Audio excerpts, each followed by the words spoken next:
In today's show, we're going to be talking to Darshaun McAway.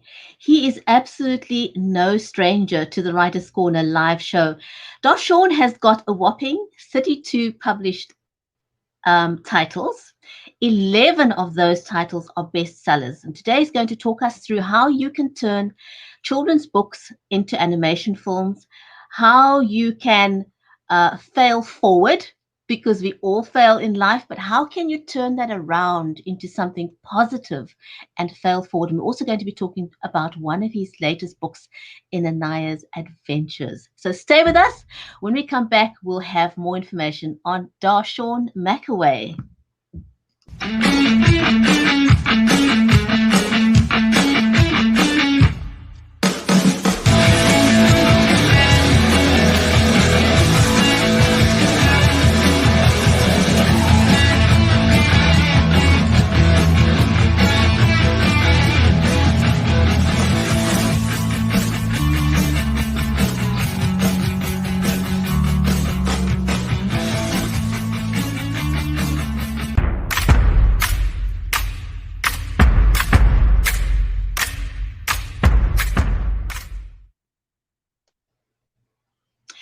If you're just joining us, welcome to the Writers' Corner live show. I'm your host, Bridgetti Limbanda from Cape Town in South Africa.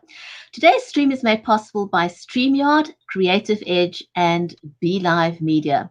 A special warm welcome to you, our audience. We are monitoring the comments. This is an audience-centric show, so please feel free to say hello and where you are joining us from. In today's show, we're going to be talking to Darshaun McAway. Also, if you are new to the show, if you've never watched us before, just type new in the comments and then we can give you a shout out. So our special guest today, Darshaun McAway, is a best-selling author and businessman. His businesses include a fragrance line, a children's publishing company called babyauthors.com. He has a clothing line and a very well-known podcast. With all his successes, Darshaun still says his proudest moment is becoming a father and being a husband. He rose to fame with his best-selling children's series, Anaiah's Adventures, made available in the Walmart stores and other big retailers. But I'm not going to give away too much more about that. I actually want Darshaun to talk about it himself. So with that, let's give a warm welcome to Darshaun, shall we?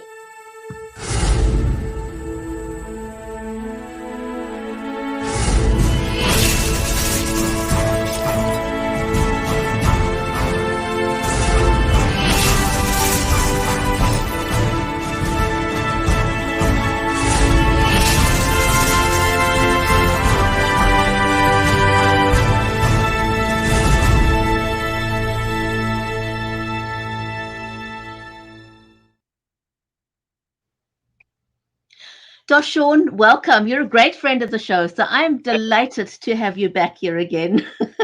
Thank you so much for the introduction. Oh my goodness, that was fantastic. It's awesome to have you back with us.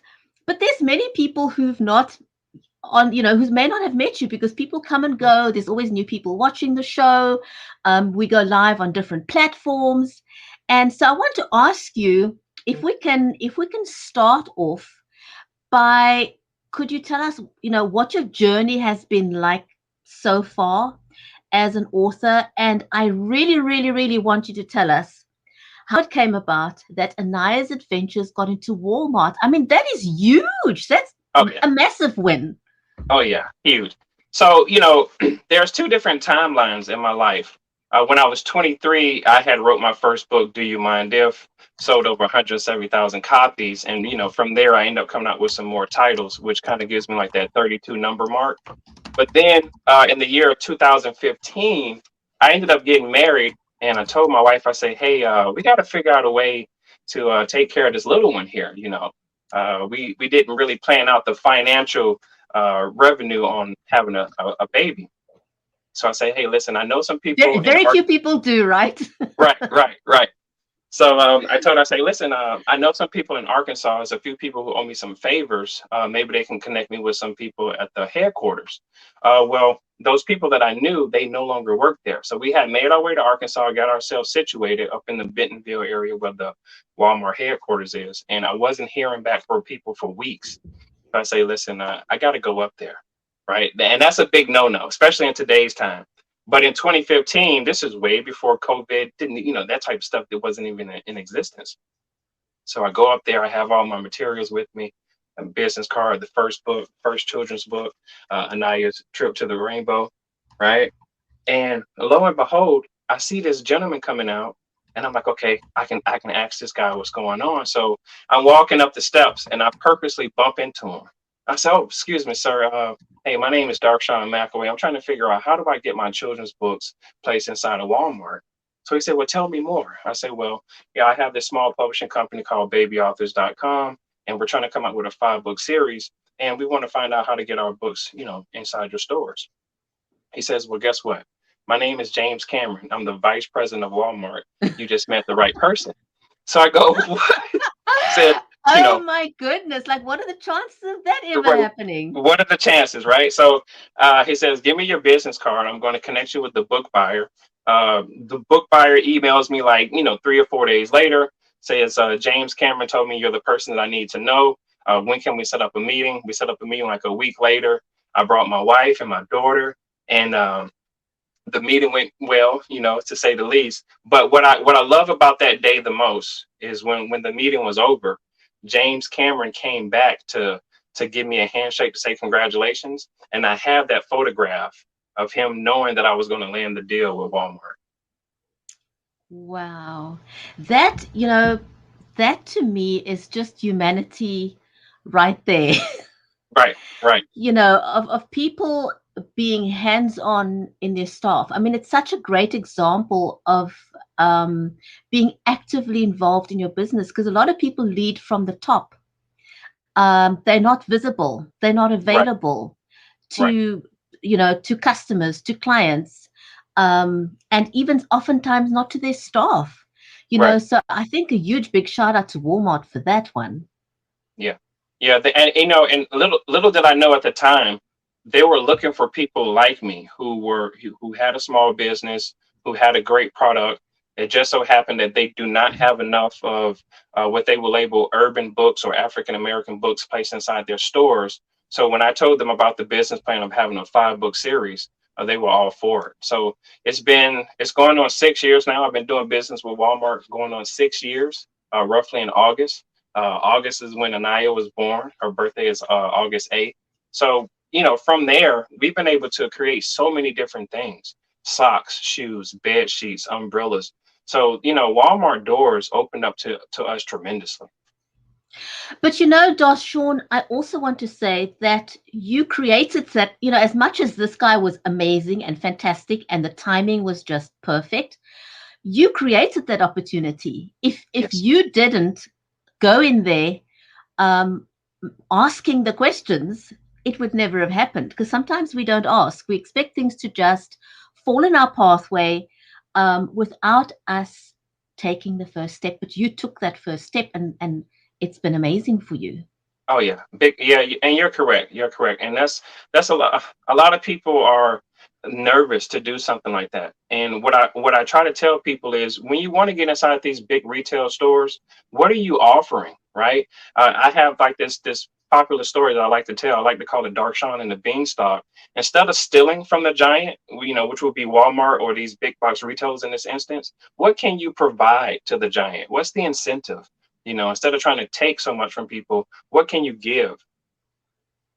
So have your ducks in the row. Like, don't go and approach somebody without having done your homework.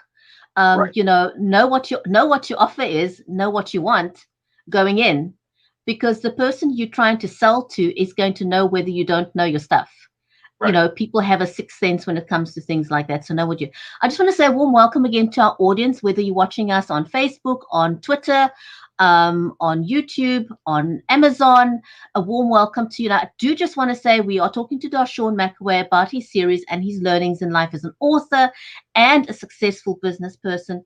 Also, just know that all these platforms, by default, they turn the sound off, because sometimes you're watching in a place where you can't hear or listen to sound. So if that is not you, if you can turn up the volume, please turn up the volume, unmute so you can hear us.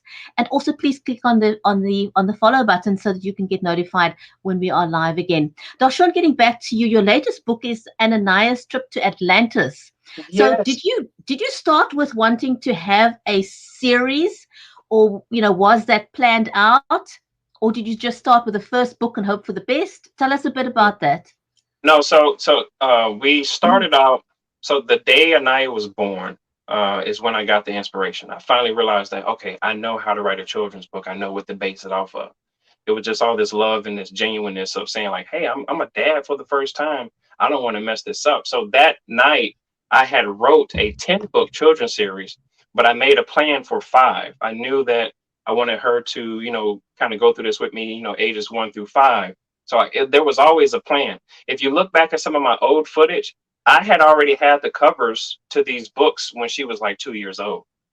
So we had already had the books written, but we were just releasing 1 book a year. We were trying to get her character to grow with her. Now it is her on the cover, on each book cover. This is Anaiah's Trip to Atlantis. So this is what she looks like now, and this Right. book here just came out a couple of weeks ago. So we're still doing good with this one. This, everything was premeditated. Everything that I do is absolutely premeditated. Planned. Yeah, So you plan, don't you plan. don't do things you don't do things by accident. It's Right, by design, right. and I would like to say that I believe people succeed by design. Yes. It doesn't happen by accident that people succeed. You've got to want to succeed, and follow some sort of a plan that will eventually get you to kind of success that you want. What has it been like? I like to ask our guests on the show, what has it been like to market your work during the pandemic? Because things have been so radically different. You can't go to book signings, you can't hold in-person events. What has that meant for Anaiah's Trip to Atlantis? What have you done So differently? this is so funny because when the pandemic hit, this was a great opportunity for me because I came from marketing all of my books through the internet. So I wasn't worried about the grassroots getting out to people. I said, okay, I'm gonna go back to what I remember. I came from a place where I used to market to people on MySpace. And what I love the most is Google Translate. I could tell someone that I can speak Japanese or whatever Russian and with using Google Translator, and I would contact people and start a conversation, and they would think that, hey, this guy knows my language, and then slowly but surely I would end up selling my book to them. So that's been Wow. the biggest highlight for me. I've always done that. I've done it since 2007. I will never stop. This is why I am a bestseller. My books sell every day, every week, every month, every year for ever since 2007. 2007. So you've really sort of owned the online space and used it. But tell us a little bit, apart from sort of the languages, what have you used? How have you used online to sell the books? Because a lot of people are online, but it doesn't mean that they're selling books. So what Right. exactly is it that you do to make the sale? Okay, so what I do is years ago, I started my own newsletter. It's always best to collect people's emails. So I'll email people, set up my storyline. People know who I am. They keep up with me throughout the years. And I slowly just inform people about what I have going on. And sometimes we use a email marketing company. This is probably the best way for people to do this. Use an email marketing company to help build up your portfolio of who you are. Or you can even hire a publicist. A publicist is a great way to get your name out there, your face out there, your brand out there. You have to have people to help you market who you are. People want to know about your books. They want to know about you, which is part of the reason why I started the podcast. My podcast was to let people know how to go about marketing their book. You have to learn how to sell yourself. You have to make yourself interesting. I like that you started a podcast, because a lot of people tend to get this wrong. They spend however long it's taken them to write the book, then they wait for the book to get published, and now they want to jump onto social media and they expect the book to sell. Yeah. It Yeah. it doesn't work that way. You Nope. have Not at got to have, by the time your book is published, you already have to have a relationship with your audience. all. So that whatever it is that you're offering to sell, it's not going to matter because that you already have the relationship. Right. And that's very important. And I'm glad you touched on the social media aspect. You have to get out there to the people as much as possible. This is the time that we're in with social media. So make yourself, brand yourself. I call it brand correctness. Instead of being PC, I call it BC. Be brand correct. Stay on brand about who you are and what you're trying to do. Have a conversation with people. Pop on lives here and there. Give out your personal info, well, your business information, so people can reach out to you. And trust me, you'll develop a great relationship with people who saw you from the beginning and the rise of your success. That's a very interesting and important point that you just made there about branding yourself online. Because I often see people make this mistake and they think that they can have a dual personality online. You know, they say, well, this is me and that's my business. But in the world that we live in now, it doesn't work that way. No, You not at know, all. you are your brand. Yeah, There's no one me this and one me that. So whatever you do online, you know, you need to be cognizant of the fact that people are going to see you as one being. Not they're not going to make the separation between you and the business that you represent. So you're always branding yourself. There's no off time. right, right. Always. You because that's what people see, and you're right. Whatever you put out there, that's what you're going to be associated with. I remember when YouTube was, just getting started, and I realized, I said, a lot of people are doing a lot of goofy things, and I don't think they realize that that digital footprint is going to be out there for a while, and whatever people gravitate towards you is what they stick you with. Absolutely, absolutely. But you didn't just stop there with those marketing efforts and selling, hard copies of your book. You've also stepped into the space of animation. Yes. How's that going? How's that going? And why So, did you step it? Why did you step into animation? What was it that piqued your interest? well, so the biggest thing about animation, especially with this series, was still to this day, there are not enough children's stories that talk about African American children's stories, if you will. Mm. There's a lot of stories out there, a lot of characters, but it's not a story about a father who's actually doing what I'm doing in his real life, trying to pursue happiness in a sense. But in that pursuit of trying to get to happiness, you kind of neglect your family at times, So we knew that we wanted to do an animation, but it's so difficult to get the animation rolling because it's so many people that have to be a part of it. And I think that's an aspect that we also sometimes forget is that we're not alone in this world. We need to work on having a network of people that can help us, and there's nothing wrong in asking for help. Yeah. It's not a sign of weakness to ask for help. And the interesting thing I've always found is that when you step up to someone and say I need help, very few people will say no. Almost never. People love it when you come up to them and say, hey, I'd like to get this book out, could you help me? Yeah. People are not going to say no if you just take the first step forward and actually help them. So when do you think that the animation will see the light of day?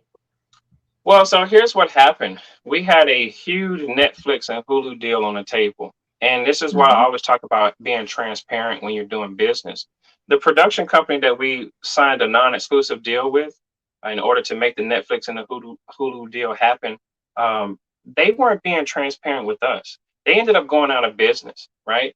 So when you partner with somebody and they go out of business, now you're left on your own because that production company, they have all the contacts and the resources. And unfortunately, me just being an author, I'm not privy to have those contacts, which is why a lot of people get with entertainment lawyers. Because if a production company did like what they did to me, I would say to my entertainment lawyer, which I didn't have at the time, hey, can we still talk to Netflix and Hulu and try to work this deal out between us?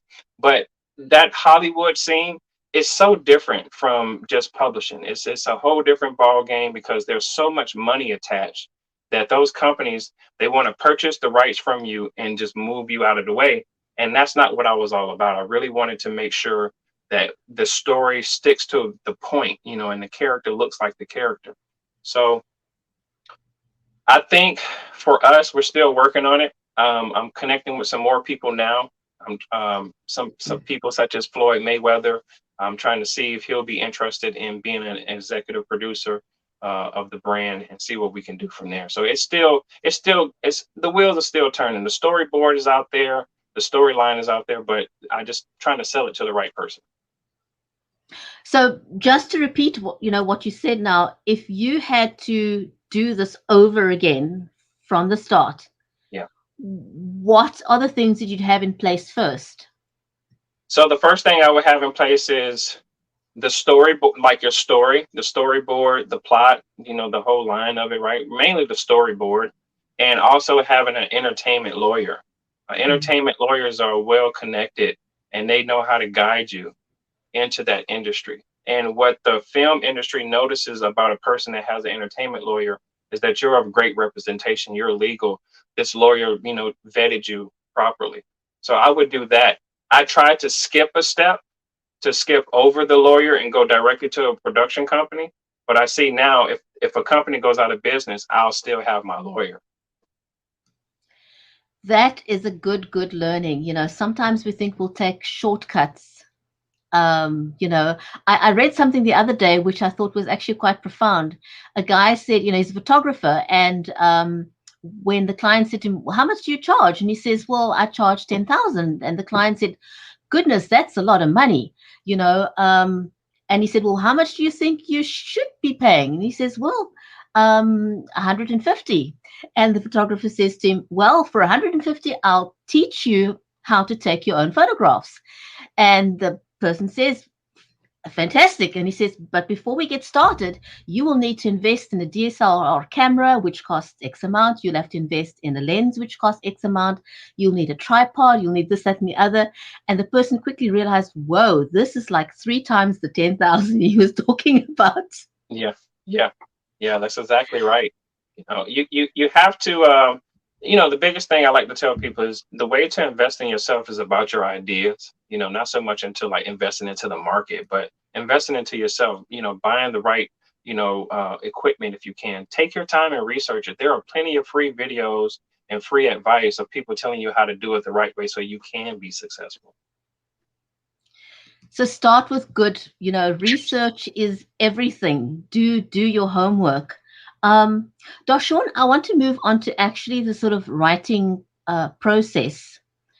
How do you write a compelling story? Because we all speak English or whichever language we write, and we all know how to write. But writing a compelling storyline and being able to get your work out to print is not as easy.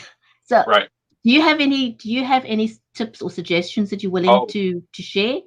Oh, absolutely. Listen, it doesn't matter what genre it is. The best way to tell a story is from your own personal experience. And when I say experience, I'm talking about dealing with your own imagination. You have to stay inside of your mind when it comes to writing.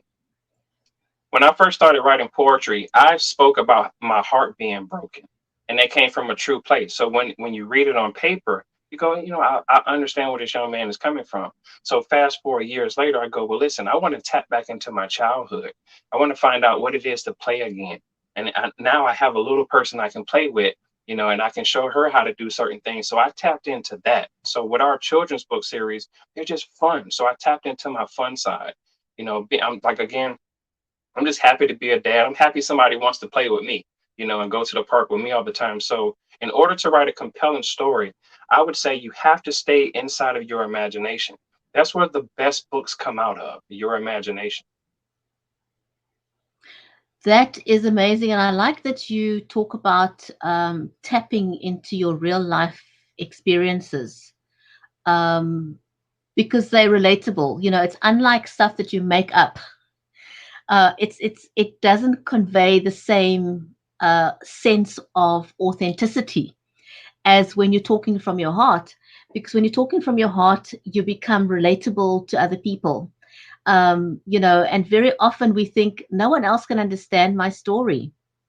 Um, but surprise, surprise, when you actually muster up the courage to share a real life story, you will find that there are so many people that will reach out to you and say, yes, this is me. This was written just for me. This was written just for my child, Right. you know, Right. because it's so relatable. So I like that particular tip that you shared. Thank you for sharing that. And so once your book is actually, I'm going to put you on full screen for a second because Okay. I want people to see those books. They are gorgeous books. So to what extent were you sort of involved in designing the covers? Okay. So I'm involved in every aspect of these books. What happens? What we were doing was the first book.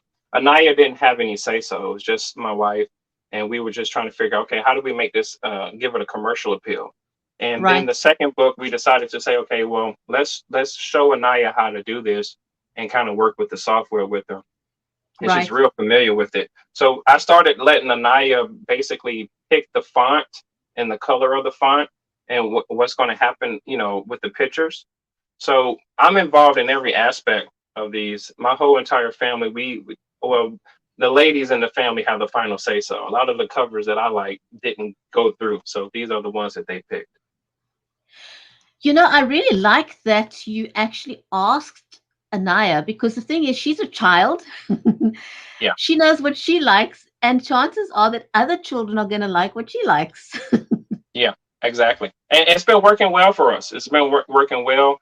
She designs the shoes, the socks, the umbrellas. I show her how to work all the software, and I have her pick the best image that she wants to see out there. So everything that I do, I just have to plan for, but I kind of let her approve everything after that. But aren't you teaching your daughter great business skills at the same time? Yes, yes. Great business skills and also how to be a competent communicator. That's the biggest thing that I want her to be able to do is to be able to say what you're going to say, be confident about what you're going to say, and be responsible about what you're going to say. So yeah, she's becoming a great business person. That is amazing. I can see a young author in the development there and look forward to her writing her own stories once she gets around to that. And with the right encouragement, I'm sure she'll get there pretty quickly. So I think you teaching your daughter to grow up with great skills, and that is fantastic. What's next for Darshaun McAway? Well, what's next for me is I'm going to put a lot more marketing dollars into my fragrance line. I have Balance Cologne. I've had this out since Let me put you on full 2018. screen. Let me put you on full Sure. scrunk for that. So There this we is go. Balance Cologne. Um, this is it's been out since 2018. So we're gonna pump a lot of money into that, and we're just and Anaiah is going to do a museum. Is it a museum event where she's going to display her paintings, and she took her paintings and turned them into a watch. So we're gonna Oh, do that for her. wow. Oh my We're gosh, gonna that's yeah, amazing. we're going to do that for her, and we're going to we're trying to have an event where we talk to parents about honing in on your children's talents and how to how to possibly make revenue from that. But it's not really about that. It's about trying to find out who they are, tap into who they are, so you could find out, okay, this is what they're interested in. Let's keep her in that, and let's keep her focused. And if we can hire someone to help her more than what we know, let's stay right there and do that. So that's, I guess, I'm more for me is more parenting, more hands-on with her, trying to get her figured out, because she's about to be 6 years old, and I can see her personality changing a little bit. So I'm like, okay, let's find out what you're really interested in. I want to just give a shout out to Lillian Muller, who's watching us. And she's got an amazing son and daughter, Ella and Marlon. And Ella, I think, is 10 years old, and she's live streaming. She's live streaming and Wow. doing an absolutely amazing job. She's got the most amazing on-camera personality, and also her little brother. So a big shout out to Lillian. who's doing a great job with her two children. Good job. And I can see, I mean, Anaiah is watching you doing your podcast, no doubt. Mm-hmm. Yeah, she's well, and we also have a podcast together. We have a baby Oh authors wow. podcast. Yeah, yeah, Oh we're the wow. fam. It's we talk about the books. We talk about family business. We talk about raising her, and how difficult it is. It's difficult to keep your family on the same track. But we try to make her have a lot of fun in this process. Um, the biggest thing that we focus on the podcast is having our daughter get to know us, right? Because we're so, and that's something that a lot of people don't focus on is, hey, how do we get her to get to know us? And so she won't think that we don't want to have fun or we're too boring. We're trying to explain to her like, hey, this is what we go through, and we know you're trying to have fun, but you need to kind of get to know us a little bit too. And I think, with the podcast, you sort of able to, because you're talking to the world, you're able to step out of that sort of mommy and daddy mode that you generally would be in.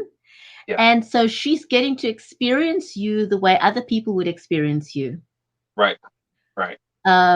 And I think that's great, because children sometimes only see us in the mommy daddy role, and they don't get to experience what we're like with other people. Whereas her being involved in your podcast gives her that opportunity at a very, very young age, Yeah, um, which is phenomenal. yeah, And you equipping her with great business skills from a young age. Just because formal education, while it's great, and while I will advocate for formal education, nothing replaces the hands-on education, the skills part, the life skills part, which is what you are teaching her. right. um, that's very, very important aspect of children. Darshaun, I want to say a huge big thank you to you Thank you. for your time, for sharing your learnings with Anaiah's adventures, Thank and you so much. we wish you well with the series, with the animation. We'd love to. I'm going to put you on full screen for a second again, so you can Okay, show that up. sure deal. and we wish you well with the animation bit. I would really like for you to come back again once you've got the animation in the bag, to tell us about how that went. That'll be absolutely fabulous. So so congratulations on that again. And Lydian says, well done to you, Darshaun. Thank you so much, and thank you for having me. I really appreciate you so much. You've been helping me for, I think, what has been 2 years now, maybe three. It's been a while. Yeah, it has been a while. We actually, this July, the Writers Corner live show will have been running for 3 years. And Darshaun, you have been one of the very, very first people that we had on the show. So it has been a 3-year journey with Yeah. Writers Corner Live. So thank you for always, thank you for your support. Much, much appreciated. Thank you so much. You have a great day. Thank you. Thanks very much to our listeners out there, and our viewers, and whichever platform you're watching us on. Much appreciated. Thank you for stopping by, and great to have had you join us. And again, um, Lillian, thank you for your kind words. Much, much appreciated. Take care, everyone. We'll see you back next week on the Writers Corner Live Show.